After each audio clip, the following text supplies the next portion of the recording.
friends. So I was undecided if I was going to go ahead and do a video on this, and then I started realizing there's really no videos out there showing how to do this.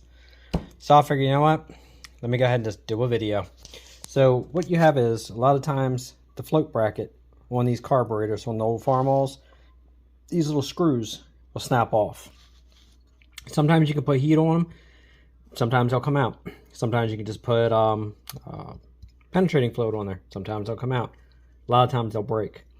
This one right here broke. Now I actually wasn't trying to back these out. Apparently the bracket was a little loose, so I went ahead and went to try to see if it would tighten up just a hair, and it snapped right off. Second screw snapped right off. I knew that was going to go when that one did. So anyway, so what I'm doing is I'm going to go ahead and I started drilling this out. That's the broken screw right there, and that's actually a piece of the broken screw there. So I punched it, and now I'm drilling dead center of that. The size drill bit that I'm using, hang on a second, let me go take a look. All right, the size bit that I'm using is actually a 1/16. That's what I'm starting with. And then I'm gonna go to this one next, which is a 5/64. I am gonna compare it to the number 43. I think the 5/64 is a number 43. But anyway, the size of the tap you're going to need for this is going to be a 440. And again, you can get 440 stainless steel screws and washers off of Amazon. That's what I'm putting in mine, 440 stainless steel screws. So this is what you're going to need to go ahead and tap this out. Again, this came off Amazon. This was actually, I don't know, like $3 or something like that. Pretty cheap.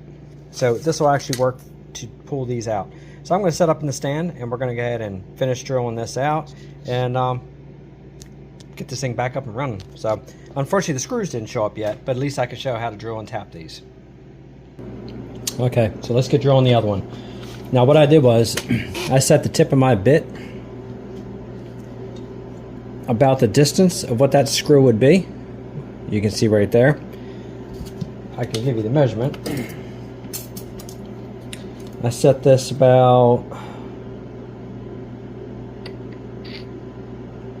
9:30 seconds is about what I set that to.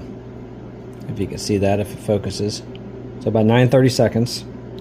You can go by 64ths if you like. So that's probably about 19/64ths roundabout. I don't have my glasses to be able to see the small lines. But anyway, that's about where I set it at. And again, you go slow, you go straight, center punch. This one right here, as you see, I'm already through. So I went ahead and I got through that screw. Now I'm going to go ahead and drill through this one and punch to that second screw.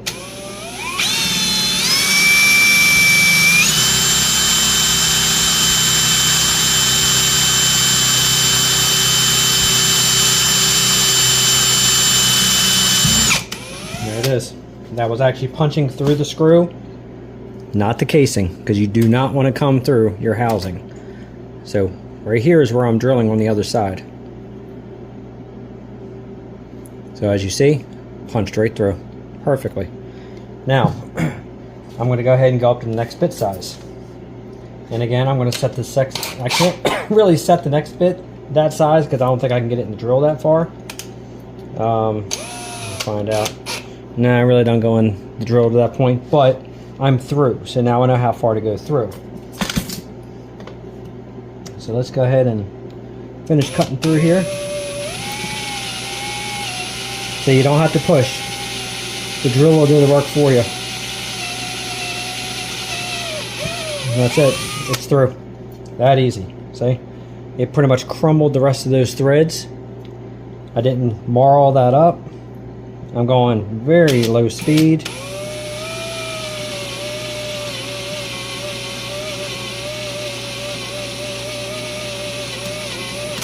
There it is. See right there, there's a one piece of it. I'm going to grab pliers because it's really sharp.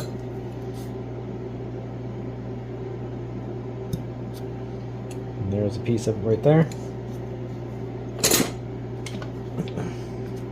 Clean the threads off, just double check. Yep, all the way through. all the way through. Okay, so now that I got metal on my finger, now that I got that drilled out, I'm going to go ahead and crack open this.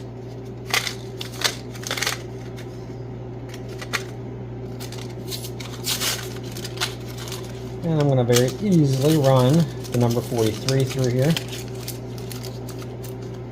And then we're going to tap it.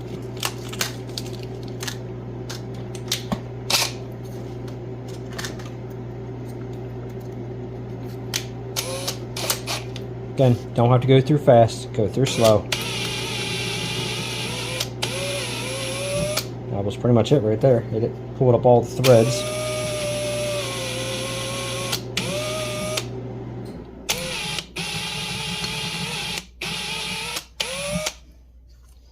There she is. That's all there is to.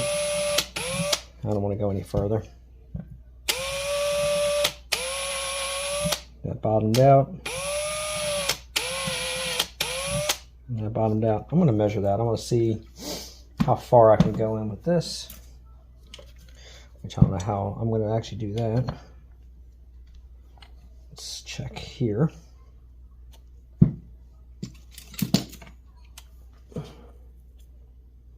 Oh yeah, that's right through. That's pretty much right at the bottom of the hole.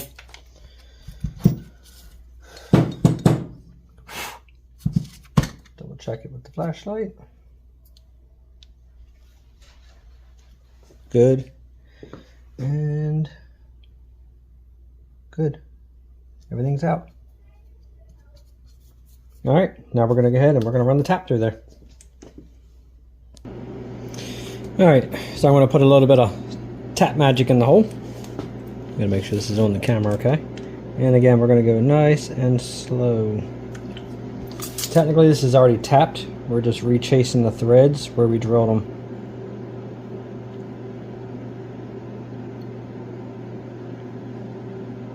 Don't force it, because this little thing will break off. And you break off one of these hardened taps in there, you are going to be in trouble. Just turn it in a little bit. Back it out. Clean off the thread.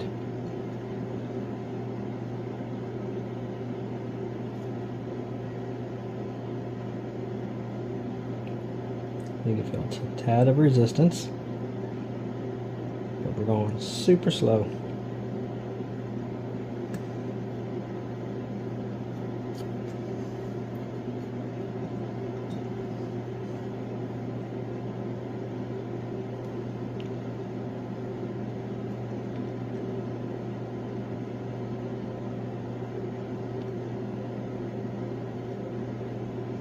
You want to kind of feel for the tap as you're going down.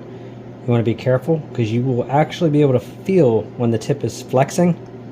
I used to drill and tap a lot of gun barrels and stuff like that, so I'm used to feeling for that tap. And I'll tell you, you will feel very quickly once you get that odd resistance. That means that your tap is going to snap. Let's just say you got to be real careful at that point, because even just backing it out, you will break it off. Alright, I'm going to go ahead and chase this one real quick. We're going to clean this hole out, and then I'm going to run the tap back through both sides again.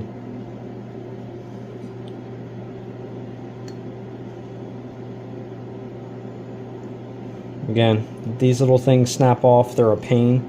It's not the end of the world, but it can be if you go too fast with the drill, you go too fast with the tap.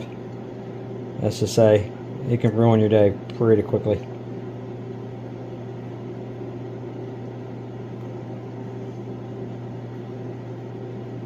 It's actually going through nice. Right there, and you'll feel when it bottoms out.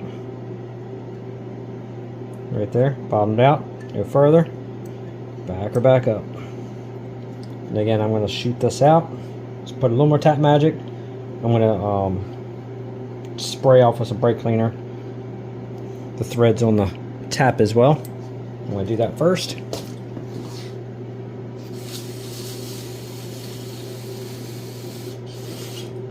Alright, that's clean. going to spray these out real quick.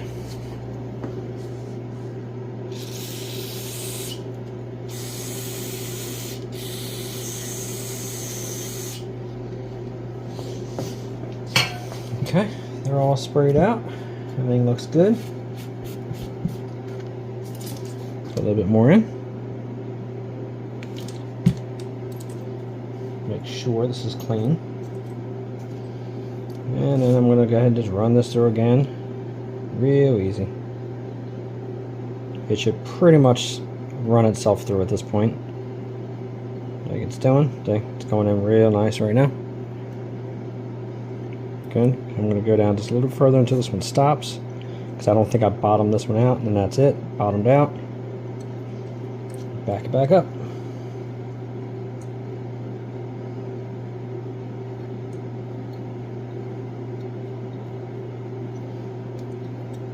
Make sure this is clean. And then I'm going to run it to the other side.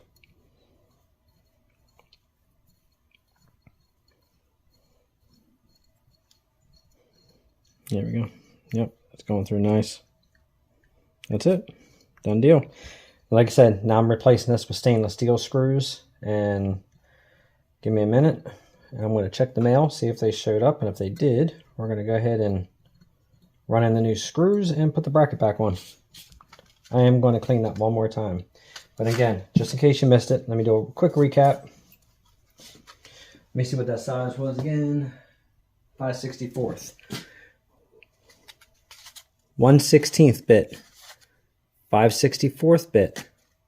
Then I went with the 440 tap kit, and as you see, number 43 high-speed drill bit with it. This is actually what I used to do this. So, just in case you missed it, I was going to go ahead and use an easy out, but unfortunately it still wasn't small enough for that. Here is how small the screws are, if you've never messed with them. And you can see how little that is, and you can see how they snap off. So that's where your issue lies, right there. So I'm going to clean that out. We're going to pop that bracket back on there. That lines up beautifully, just like it's supposed to. And then we're going to screw this thing back down, put this carburetor together. So, all right, let me go get these screws. I'll be back. Okay, so I got the screws. So let's go ahead and see how it works out. So I'm going to see if these little washers... Yep, don't worry. I didn't get washers, unfortunately. I forgot to order those. So I'm just going to reuse the little itty bitty teeny tiny washers that were on there. Right there. Alright, go put this bracket on and let's go ahead and test it out. I'm going to do it this way to make it way easier. I'm going to go ahead and set it in the bracket first. Like that. And then go ahead and get one started. And get the other started. And they're screwing right in nice.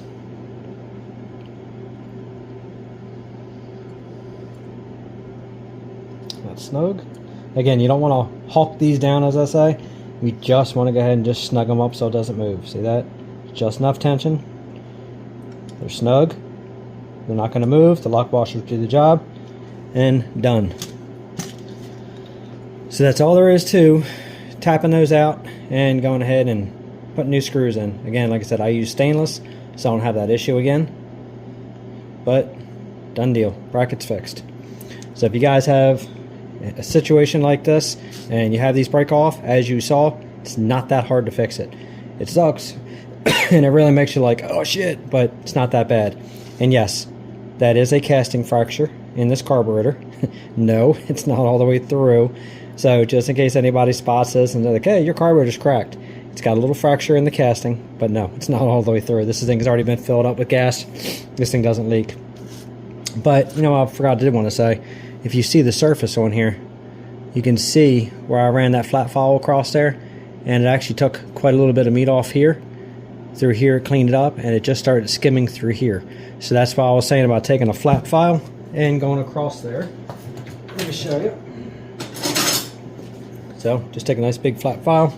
You can go across there real easy. Hold it down. You know, you don't want to push down on one side and raise the other side. You just want to go ahead and hold it down. And you want to very easily kind of work yourself around and see if there's any high spots. Take that off. I do the same thing to the lower half, because you'd be surprised how many of these are warped. Anyway, so that's it for the video. Like I said, short, sweet, to the point, how to fix a carburetor when they're broke. Again, let me see. That's the set of screws that I picked up, so you can see the size. And I got these off Amazon. I don't think there's a label or anything on here. Let me see if it's in the trash. You know what, there is. Okay, so if you guys need to get this off Amazon, maybe that might help. That's the part number, and that's what I picked up. Let me see if I can get this to focus. There we go. That's the set of screws. And again, that's the drill and tap set. And I started with the 16th and worked my way up to this one. Came out nice and straight. But like I said, very, very important. Center punch that before you actually start drilling it. Because if you don't center punch it, you let the drill do its thing, you start pushing down, the drill will turn, and then you'll start drilling the carburetor sideways. You want to make sure this is dead straight when you drill this. You only have a little bit to play with. So, alright, that's it. Make sure you hit the notification bell, like, subscribe, and share. And I got more videos coming out soon. Thanks for watching.